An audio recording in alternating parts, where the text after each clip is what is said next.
Good afternoon, everyone. We are live with a handful of friends here today to talk about the hiring at Jackson State. I'm pretty sure that you know who got hired, but first and foremost, I am a familiar face you've seen before, Dawn Montgomery, former managing editor at the Atlanta Voice, and the current managing editor, Itoro, asked me to facilitate this panel, basically, where we're going to discuss the hiring and what that means for HBCU sports and how important this is just for our culture in general. So everyone's going to introduce themselves, and then we will get right into the question and answer portion of the panel.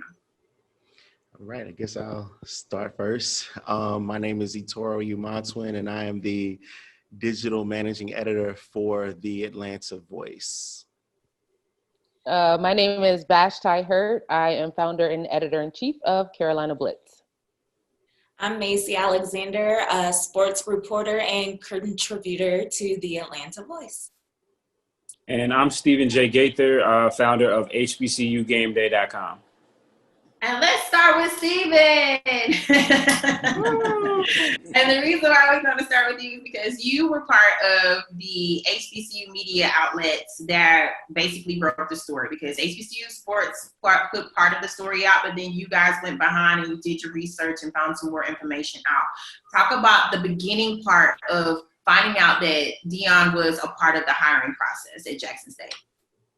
Oh man, it actually started way before a lot of us knew what was going on.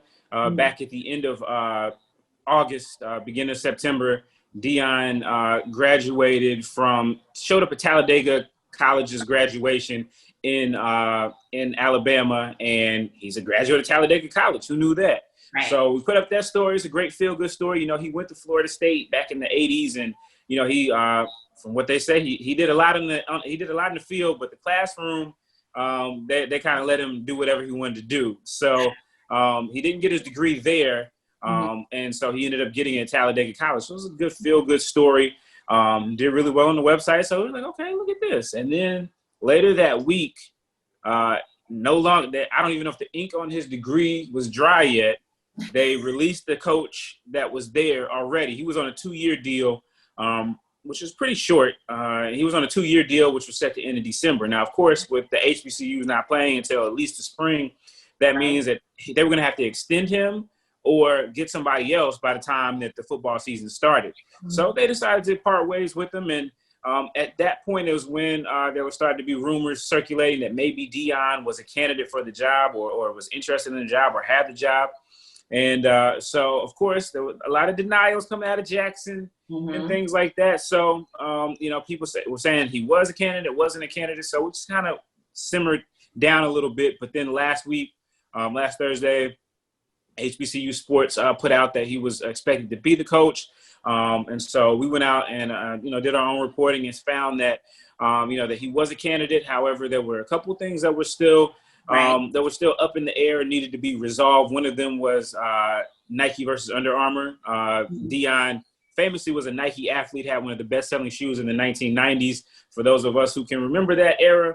And, supposedly outsold Michael Jordan and at one point. And, of course, this is really when he's retired, but, hey, it's a win. So, and so Jackson State is a Nike school. His relationship has soured with Nike, and he's an Under Armour guy, and he has no qualms about that. And the other thing was, his affiliation with Barstool. Yes. They kind of had to get the first. They were supposed to get the first rights and first information and things like that. So there was a lot going on, but that's basically what happened. And a couple of days later, on his Prime 21st and Prime podcast, he announced that he was going to be the coach, and then. We got Coming to America Part 2 on Monday morning, and my life has not been the same since. Coming to Jackson, Mississippi, basically. Right. So everything but the royal bathers and the rose petals. Right. So Vashti, talk about what you're hearing on your platform, because I know, with you being Black owned, and I know that we all have platforms that cross of the lines basically with content. talk about what some of your fan base is talking about in regards to this hiring and how that'll affect recruiting around the Carolinas. I just think people are excited. That's been the general consensus that I've heard. Deion Sanders in coaching, and when it was announced, I remember seeing a report, and I just looked it up. In January, he said that he was going to coach college football. I think he said last year, because there were rumors swirling about the Florida State vacancy, and he was kind of associated with that, and so when he got the Jackson State job, I'm like, okay, this kind of makes sense because he obviously expressed interest in wanting to coach college football and said definitively that he would be coaching college football earlier this year. So, I think most people are optimistic and happy about it. I do think with parents, parents are a big part of recruiting. And so when you can attach the celebrity power of a Deion Sanders to your recruiting, that's automatically something that's going to appeal to players. But there are some people who are a little hesitant about the move. So, I've seen a kind of a mixed bag of things. Right. Macy and Itoro, what do you think about the barstool aspect of Deion being at Jackson State? Because if we are talking about how long it is taking him to really step foot on campus and make a name for himself, which he really doesn't have to do too much to do. He has literally made an announcement about having a student working with Barstool Sports while he's there. And I mean, have y'all heard anything or felt any kind of way about that particular announcement in regards to him being at Jackson State? Barstool's affiliation just, of course, rubs me the wrong way due to their history with how they report on Black athletes in particular. And it does rub me the wrong way. Now, I'm all for people putting students in diversity in position to change the narrative that is put out there. So if he can, get a Black journalist in there, get a student in there to work and kind of change the directive of what specifically is coming out through Jackson State, then I'm all for that. But that's going to be a hard sell because it'll be a student trying to make a change. And I just feel like that's a lot to put on a student at a particular time. Because I've seen some comments where it's like, well, it will be a great thing for exposure. There's that word exposure that all of us in Black media have had to deal with. And I just feel like there are certain things we shouldn't be doing for exposure. I mean, y'all can comment on that if you like, but I feel like there are other outlets that he could be partnering with. That's it. To me. Talk about that. There are so many, like HBCU Gameday. Like there are Black-owned media outlets, and we oftentimes are, major outlets kind of pilfer our content and our swag, if you can say, and they just, they get the credit for our creativity, our sources, our work, and oftentimes we're struggling to just stay afloat. And so for Deion to be put in this position where he has, first of all, I didn't like him going to Barstool off rip, when he announced that. I didn't like the association, period. So now you're with an HBCU and knowing their history, and then, I'm going to have a student go to, so what? You have so many Black media outlets who can use the exposure, who can use the, the affiliation. And to me, that's where you should go to first. Right. That was definitely a cop out on his part by trying to interject a student. So it's like, oh, it's not so bad because I'm going to do this. But all in all, what you said is definitely true. There's so many different Black media outlets that can use, that first source coming from there to heighten the views and, everything else that comes along with his exposure to the coaching position. Right. Yeah. No doubt. I mean, you talk about it, and thank you for saying that, Vashti, about, HBCU game day. And I've seen, how with stuff that we report, stuff that Vashti reports in Charlotte, and in the Carolinas, how, a lot of times the bigger outlets, I'm not even gonna say mainstream, I'm just gonna say bigger, or the ones with more backing, can kind of take that news and run with it, and feel like they don't have to cite us, which has been one issue. But as far as Deion, as far as what Deion is and Barstool, the thing is, it would be great if you could team up with HBCU Game Day, but HBCU Game Day can't pay him money, and that goes to the economy of the capitalistic nature of journalism, always, but especially in 2020. Black media outlets have never had the power, have never had the financial viability to say, hey, we have this audience. Hey, you guys give us millions of dollars to make our company grow and invest in our company. Like HBCU Game Day, from the beginning, everything is from the ground up. It's just, hey, this needs to be done. I'm going to do it. Let's find some folks to do it. We're going to do it together, and we're in this. But it's not like people are dumping things at our door just because we break down stories or we're the first to break it. And, it's really a hand-to-mouth operation. And Deion, he's shown one thing. His hand-to-mouth days are over with. I mean, let's just be real. His hand-to-mouth days are over with. It's been over with for a long time. And so it's definitely unfortunate that he's got that connection. They have created an account, and I'm not even going to say their name for the rest of the show because we've given them way too much. Yeah. Way too much publicity. But they have started an account, and they started following myself and Game Day last night. I don't know. I'm like 2 seconds from blocking them anyway. But anyway, please. All I have to say, the part about that is where you guys have talked about where they have access to our culture and what we do. And the thing is they could easily pick up the phone. They could easily make connections or have relationships with us. But the thing is we don't want to have a relationship with this particular media organization. And I do feel you on that, Stephen, about, some of us not having the money to pay, people like a Deion Sanders to be a voice or be a part of what we're doing. But to me, I think there's an obligation from them, former players, current players, especially players that are creating media outlets themselves. You could reach out to someone that has a Black-owned media outlet, that has been bootstrapping, that has been making these connections, that has, the platform that you need to connect with to help uplift what we're doing. So I feel like it can go both ways, like there's an opportunity for him to do some good, but I think that he's also showing that he's going to do some harm in the midst of this. And this goes into my next question. So does anybody else think that Bomani Jones was not being a hater in what he said about holding Deion accountable at Jackson State?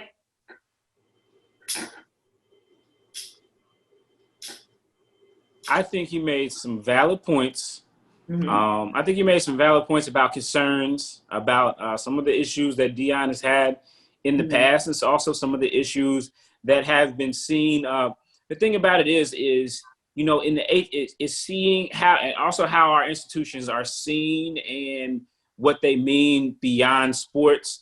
I think that, you got Jackson State is, as far as HBCU jobs go, it's very high on the list. They lead the FCS in attendance.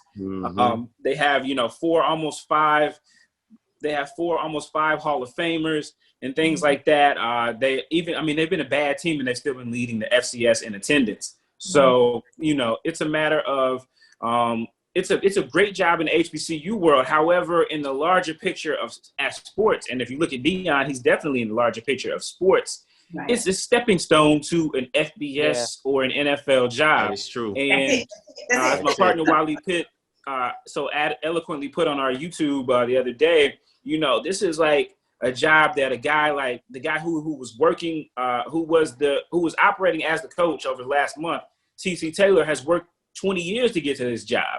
Yeah. And, and Deion, got the job. How long will he be there? And how much of it is going to be about Deion? How much of it is going to be about Jackson State football? How much is going to be about Jackson State University and making sure that whenever he does leave, it is in better shape, as well as Deion being in better shape for what's there. So I think those were some of the concerns Bomani's gone back and talked about some of the language that he had concerning Coach Jay Hobson's, some of his squad, about the fact of hoodlums and some comments that he made there. Which would definitely rub a lot of people the wrong way. And he painted with a broad brush, which he should not have done. And I think he definitely has recognized that and trying to recognize it. But he brought up some very valid points, and folks will focus on those unsalient parts of it. But I think it's a concern that I think a lot of us have. And I think sometimes folks who are so close to it or who don't care about it, they may be blinded to it or not care enough about it. But I think those of us that care larger than just their football team or just Jackson State or just a certain school or conference, we're like, what is this going to do in the long run? Does this set a precedent where all of our schools are just running to hire the biggest name that they can hire, and leaving our schools in worse shape than they came? So I think that's the fear and some of the stuff that Bomani spoke to in the question activity. There's this thing that I have not heard. Now, I've read every piece of like an article, comments. I've seen videos. I've paid attention to all the interviews. And to me, no one has really focused in on the fact that he has a son that's graduating next year. And one of the schools that his son is really looking at happens to be in the state of Mississippi, and that's actually Southern Miss. So if, in fact, he took this job to be in the state of Mississippi so he could support his son as well, would that look like a more of a long-term situation where he can adapt to that and make what he needs to do at Jackson State work for him, if that makes sense, versus coming in, doing something for 2 to 3 years and rushing off to Florida State? I think it's definitely something that could be in the cards. It's just a matter of, I think it's really just a matter of, it's going to be interesting on how things go, how the operations go. Right now, it's the first week. We're getting Coming to America rose petals and Good Morning America appearances on Good Morning America, and he's saying all the right things and giving everybody the red meat and rallying the base, and folks are trying to pass the collection plate because he's he preaches so good and all of that stuff. We're probably going to get spring football this year, and we're going to see what happens in this spring football. It'll kind of be maybe even like a preseason for him and a precursor, and then they'll have the football season the next year. There's been some discussions amongst folks as to how long he will stay, and Deion is a master manipulator of media and things like that, so he knows that he sees all this stuff. And if you saw on Tuesday night, he put out a tweet, talking about how he's looking for this big house in Jackson. He plans on staying a while.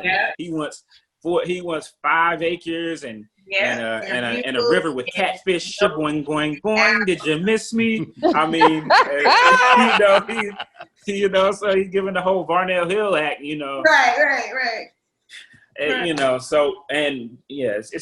It's a lot, but this is what Jackson State signed up for. This is what they wanted. They got the attention that Prime brings. Now, will they get the results that they want as well? I think it's either going to go really well or really bad. If it goes really well, it's going to go really fast. And if it goes really bad, hopefully it goes really fast too. So they can go and move on from there. But I mean, hey, maybe he will turn Jackson State football around. He will create a new culture or that's built on the foundation that they have, and decide that he wants to stick around for a long term and turn them into maybe an FBS team. Who knows? With the sky, it's kind of the sky's the limit right now. But it's I think definitely folks with his history. I mean, you look at him. He went from the Falcons in '93 to the 49ers in '94 to the Cowboys in '95. And every time he left, it's so crazy. He left for the rival team. That was pretty fun. So, exactly. Yes, it's pretty amazing. Exactly. So, ladies, let's talk about this angle of this hiring. A lot of people didn't really understand or know who his fiance was. And so when that recognition came out or people saw her, it was, okay, so what is she bringing to the table? What should we really be expecting from a coach's wife during something like this? You get what I'm saying? Because we've never had to hold other I would say PWIs. Let's put that there. We've never had to hold other PWIs wives, coaches' wives, to a pedestal and say, what are you doing for this program, or what are you bringing to the table? Why is it that people are expecting her to do something? I don't think that's a fair expectation at all. I mean, I expect Tracy Edmonds to be a coach's wife, and that's it. I don't expect her to be out campaigning for the school. I don't expect her to be out trying to get donors and boosters to give money. Like, she's going to be a coach's wife, and that's it. Like, I don't even know how much time she's going to spend in Jackson. Honestly, it just doesn't seem like her speed. I mean, she was looking flawless. She had the Birkin on the floor, and I'm like, Tracy, please get your Birkin off the floor. What are you doing? On the floor. Put your bag on. That just shows she's just at another level.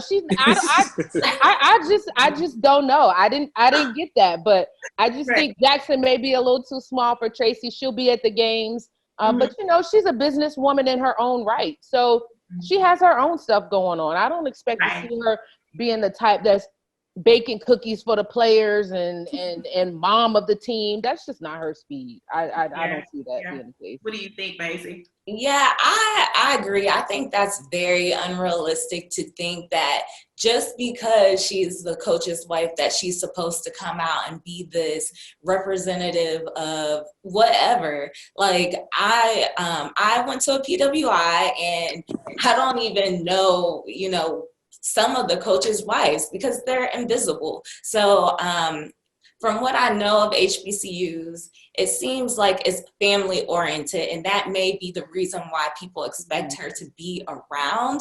But I think those are unrealistic expectations, one.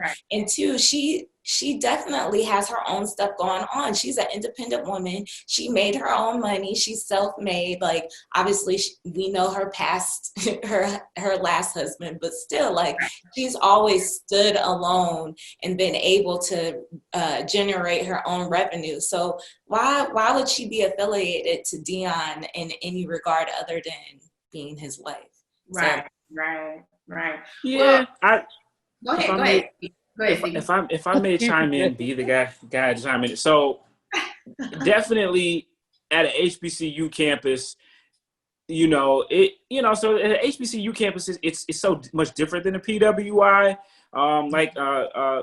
Like she was just alluding to, it's a lot of times the chancellors, if the chancellor is a man, his wife will be called the first lady, and it's a whole different thing. I mean, if you saw the press conference there, it was very kind of churchy. Yeah. And so if you think of the Black church and that type of element, then it is kind of similar to that.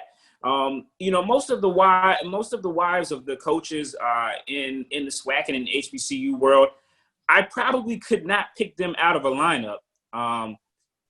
You really only see them a lot of times when they win championship games. Yeah. And other than that, they're pretty much in the background. But Tracy Edmonds is not your typical, not to typify anybody, but she's not.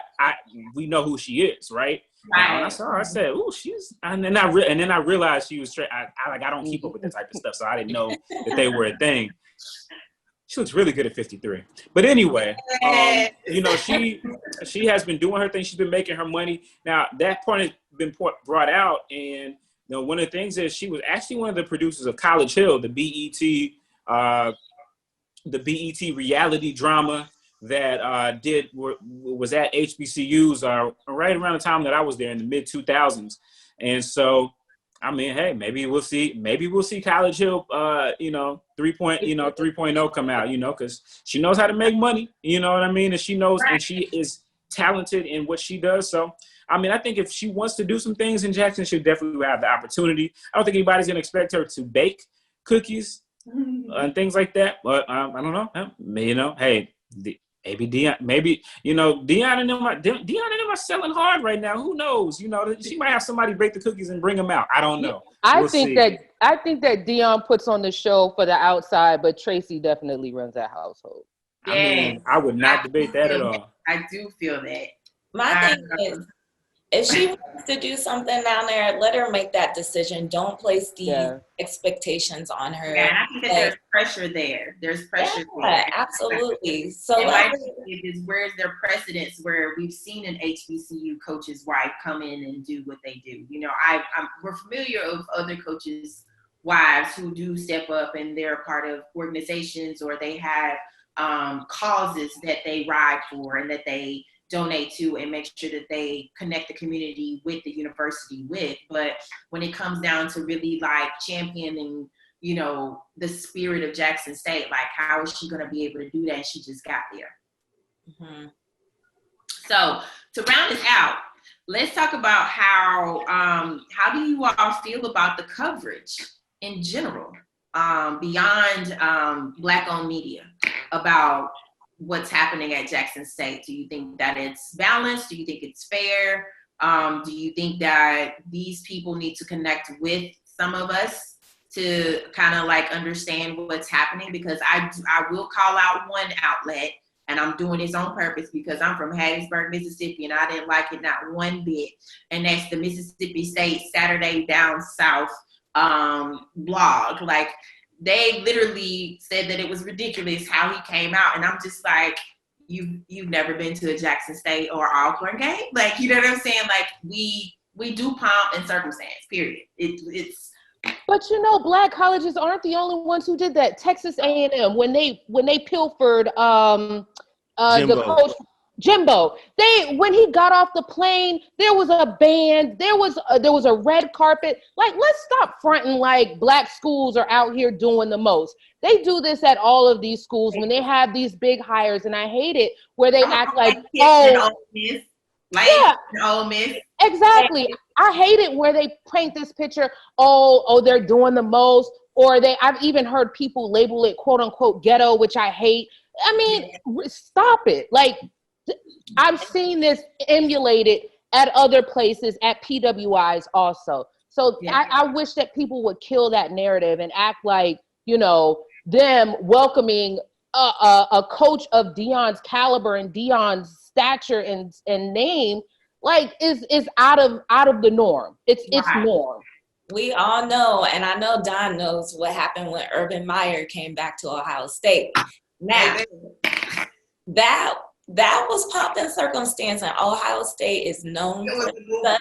So I don't like that. I don't like when people are getting it twisted. Like, just because the music is a little bit less popping doesn't mean that it's not a celebration. So let them do what they do over there. Yeah. Yeah. Dawn, I'm gonna interject. We got a question in the chat here on Facebook. Shout out to Simone Stanley for watching. She's got two questions. First, what do you all think about collaborating with larger outlets?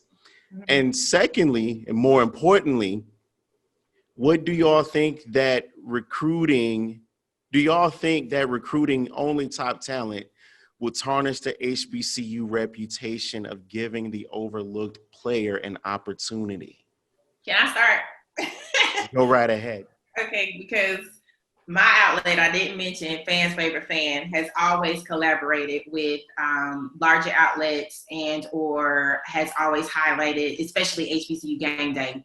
HBCU Gameday, I've talked about this.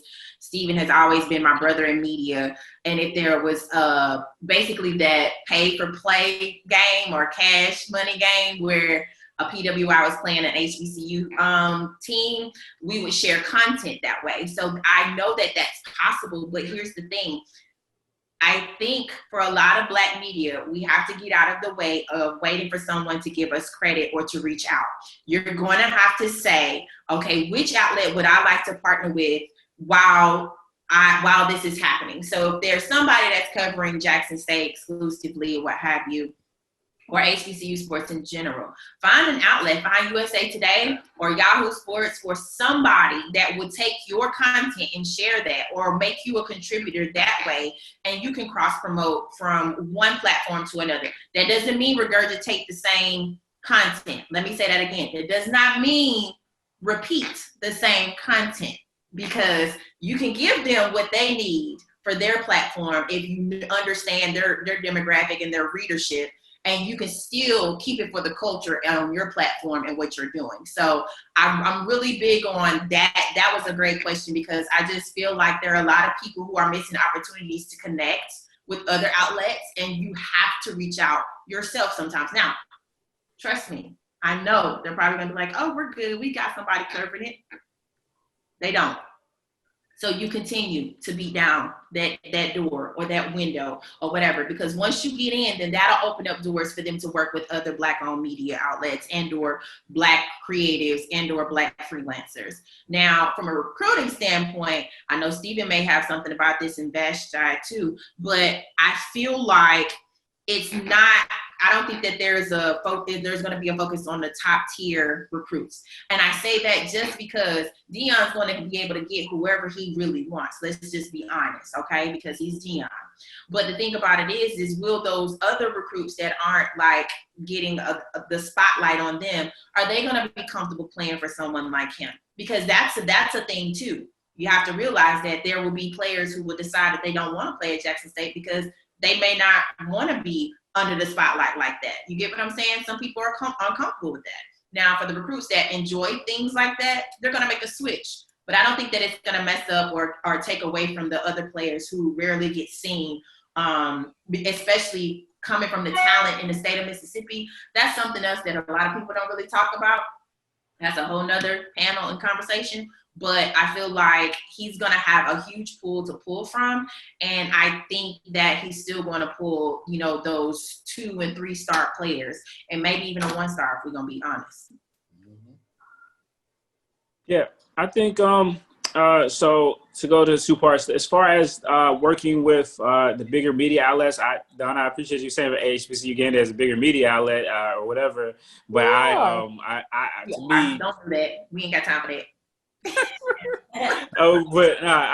But I think the thing about it is, for me, as I've gone in my career and Gameday has grown, it's really a matter of ownership, and that Black folks deserve to be the bigger outlets. Yes. And that they deserve to. And the reason that these bigger outlets are the bigger outlets is because they have this financial backing and things like that. So to me, if you're a bigger outlet, you're gonna have to come bring in some bread and allow control. And I think those 2 things are things that people are resistant to. They want to either pay you and you do what they do, or they want to let you do your thing when they like it and give you the exposure tag. And, it's, at the end of the day, we're out here grinding like everybody else is. We are, dedicated to what we're doing, our craft, and we deserve to do this. Our fans deserve this content. Our Deion panel that we put out on Monday morning, I had a young man say that it spoke to everything to him as a follower of HBCU sports and a Black man. Because it was, and so that type of stuff means something to me. Yes, I'd like to have the money and the financial backings and all of that stuff. And I feel like if, you stay organic and true to what you can, as long as you can stay organic and true to what you're doing, and we are past that exposure of a bigger media outlet, because you can make your own exposure in your media outlet. It doesn't take much. I see Carolina Blitz stuff all the time that blows up on the timeline and blows up in different places. And so, bigger, that comes with time. You will get bigger. So that's the one thing there I would say. And then as far as the recruiting, I mean, look, Don, you talked about Saturday Down South, the Mississippi State blog. Well, yeah, they should be hating, because he just picked up a guy that they just recruited last year.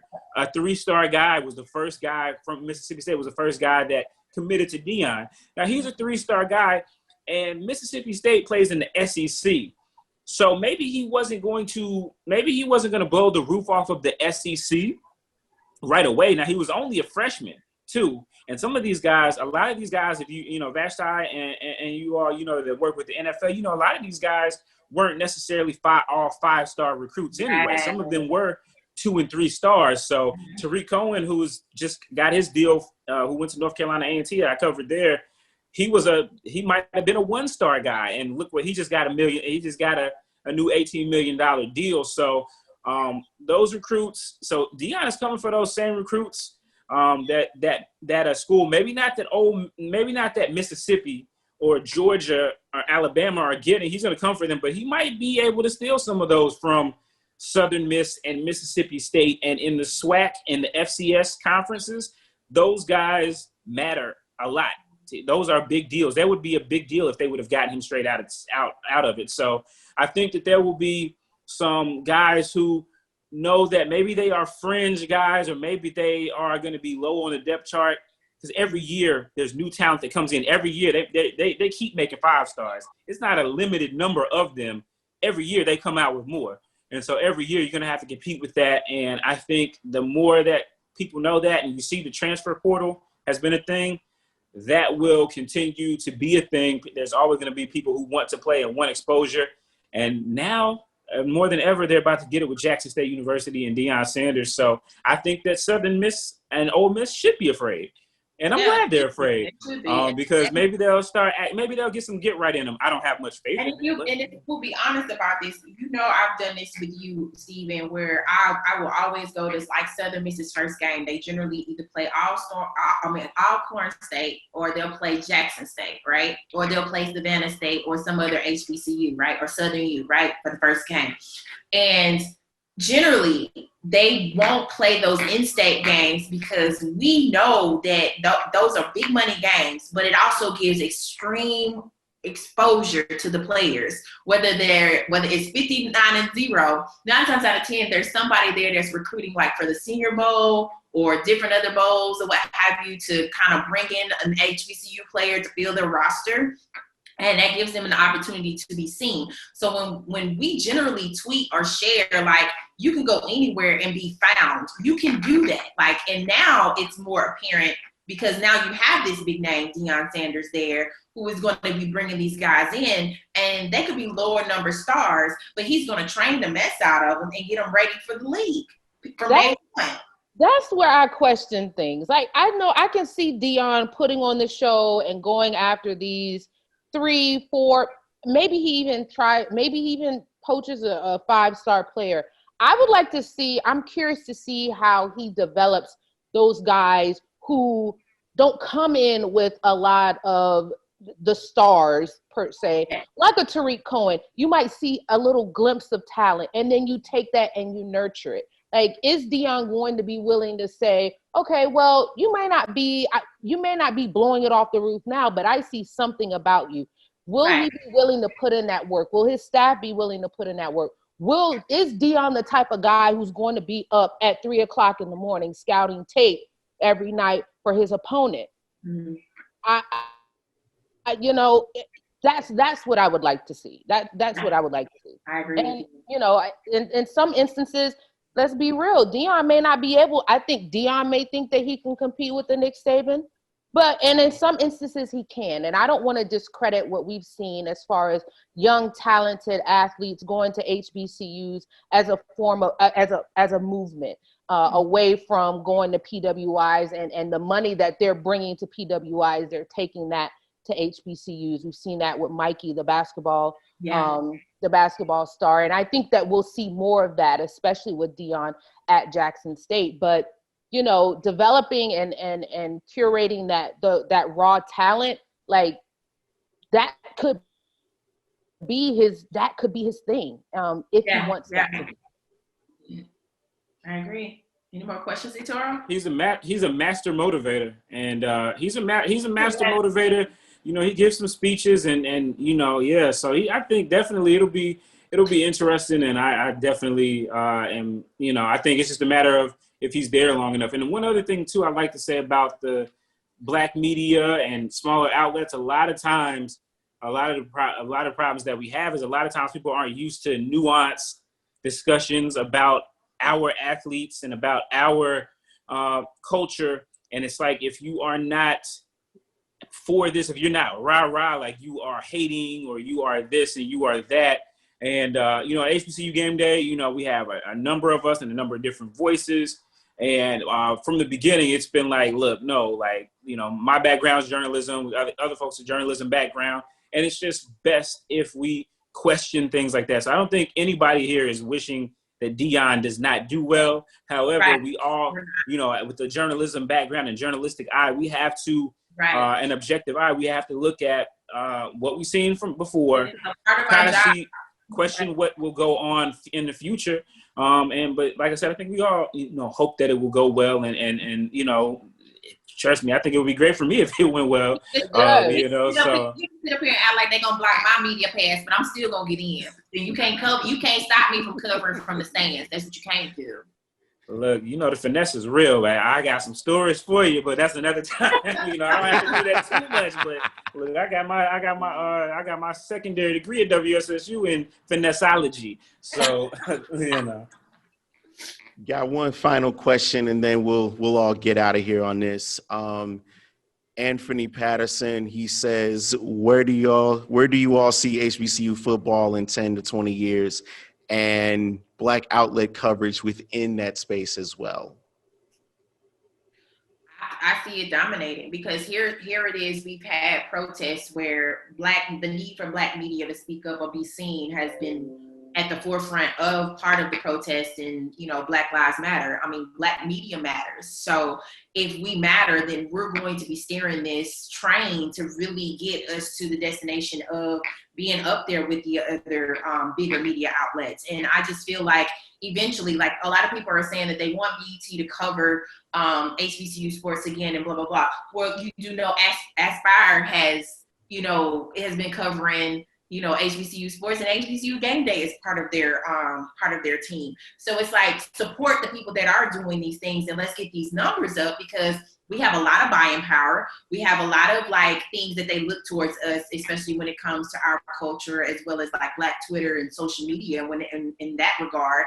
And if we leverage all of that in the next 10 to 20 years, we're going to be dominating our space, and they're going to need us. They can't do anything without us at this point.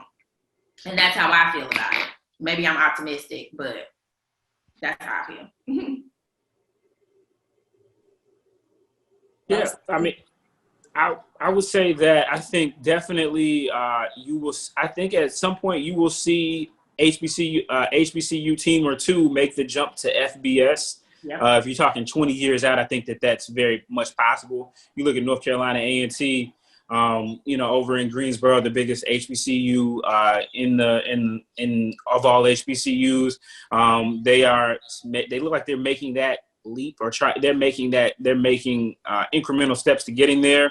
Maybe a school in the SWAC will do the same as well. Maybe a Florida A&M they've already tried before. Maybe a Tennessee State. So there is potential there for that, but a lot of that is going to depend on the gatekeepers the people that have been the gatekeepers are going to have to give up some equity.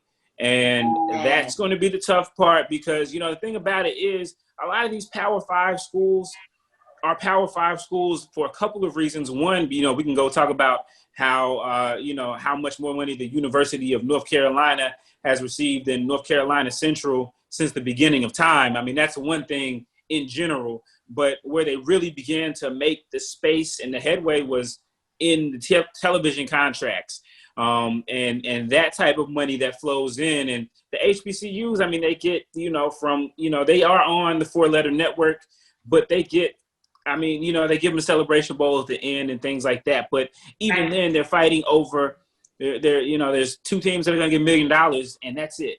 Where other schools have other conferences and leagues have, $1 billion deals, $500 million deals and things like that. And so until you get that type of sponsorships as well, with local dealerships, companies, things like that. So that's a whole other thing. Mm-hmm. Same thing. Yeah. Even on that incremental level, you talk about you talk about us as Black-owned media outlets and platforms, the people that read and watch our stuff, it's HBCU Gameday. They're mostly college educated people. They have jobs. They go on vacations when we're not in pandemics. They they rent cars. There's whole economies around the things that we do, and we have a viable audiences. And I think all of us would say that our audiences trust us and trust our brands, and so they would align with things that we align with, and at least support it just as supporting us. So I think all of that always comes back to economics, and it all comes back to Black folks going out and doing what they need to do, and folks getting their fair share. There's a lot of money that's being tossed around right now to Black causes. The Black media is not necessarily one of them. But, you know, for us, it's just a matter of continuing to get it out the mud, make the most of the opportunities when we get them, and continue to build our war chest so that we can be these power brokers. It's a marathon. It is not a sprint. Absolutely. Absolutely. So with that being said, thank you guys for your time this afternoon. And I think we brought another perspective to this hiring at Jackson State. And we're wishing Jackson State football's team, their athletic program, shouts out to their AD. That young man has came in the door making changes. I think his name is Ashley Robinson, correct? Mm-hmm. So shout out to him and what he's trying to create, the type of legacy that he's wanting to leave behind there. I think it's going to be amazing to see what happens, but we also have to we have to let the people know, like, you know, we have other people that are being critical of what's happening right now. What's wrong with us giving you the same perspective for our culture in general. So you have to be accepting to that. You have to be open to that, because everybody that questions you isn't hating. So good luck to Deion Sanders. Say that again. Everybody that questions you isn't hating. So good luck to Gameday and Deion Sanders. And thank you, Stephen, Vashti, and Macy and Itoro. Itoro, this was a great idea. I appreciate you including all of us. And thank you to the Atlanta Voice for allowing us to use our voice where it matters on this platform. Thank you. Thank you, everybody.